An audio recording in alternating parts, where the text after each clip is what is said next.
It was New Year's Eve when my coworker Derek asked if I could house sit for the weekend and watch his dog while he visited family upstate. Derek had started only a couple months back, but I had grabbed lunch with him a few times and he seemed like a decent lad.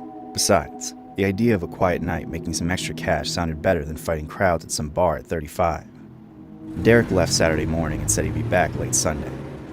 He gave me the instructions while handing over the keys. I was supposed to feed Bella twice a day, let her out in the fenced backyard, and not let her jump on the furniture.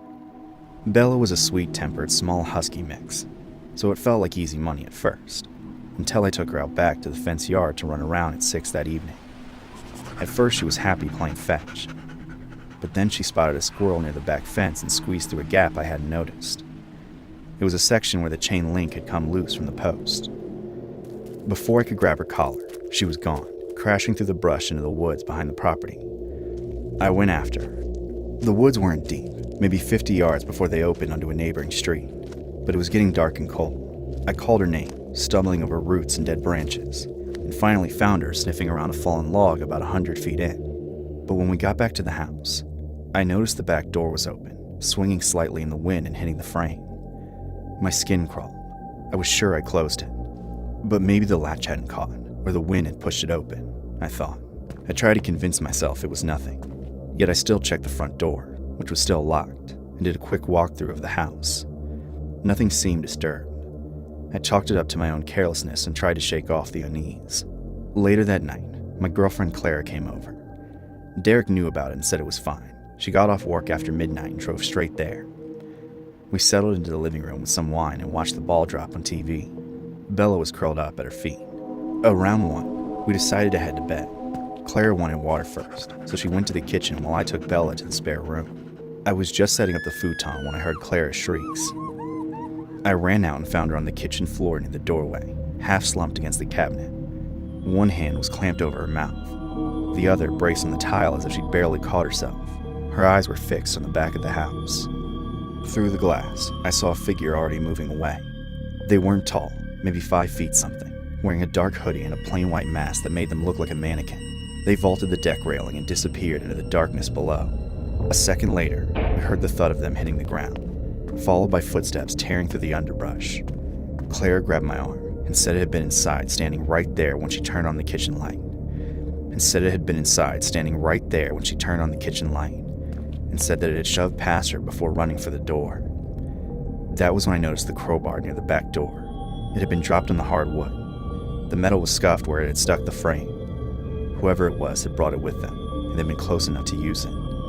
My hands were shaking as I pulled out my phone and called 911. The dispatcher kept us on the line while 2 patrol cars were silent. We locked ourselves in the spare bedroom with Bella, who was pacing and whimpering. Every creak of the house made my heart race. The police arrived within 12 minutes. 2 officers cleared the house room by room while a third stayed with us. When they regrouped, one of the officers asked if we could come upstairs to Derek's room. They discovered a small camera hidden in the smoke detector, another in the bathroom vent, and one in the guest room where I had been planning to sleep. The lead officer opened Derek's closet.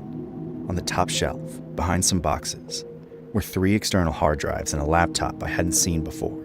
She said they were going to need to take everything as evidence, and that they would need to contact the homeowner. Clara looked at me and asked what the hell it was. I didn't have an answer. The officers wouldn't tell us what was on the drives. They said the house was now part of an active investigation and that we needed to come with them. We gave our statements separately at the station. They took our clothes, photographed the marks on Clara's arms, and asked the same questions again and again. How did I know Derek? What did we touch? When did we arrive? And when did we last see Derek? We sat in separate rooms for hours while more officers came and went. I tried calling Derek. It went straight to voicemail. I tried again an hour later and got the same result. Sometime after sunrise, they let us go. During the follow-up interviews, I learned the hard drives had hours of footage from the hidden cameras of people who didn't know they were being filmed. The detective wouldn't elaborate, but the look she gave me told me it was bad. Derek never came back to work.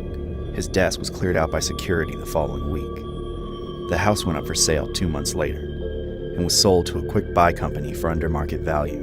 No one ever told me who the masked person was. The police never followed up about it.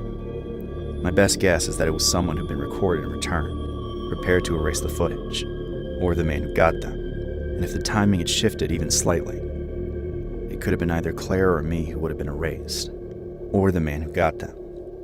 And if the timing had shifted even slightly, it could have been either Claire or me who would have been erased.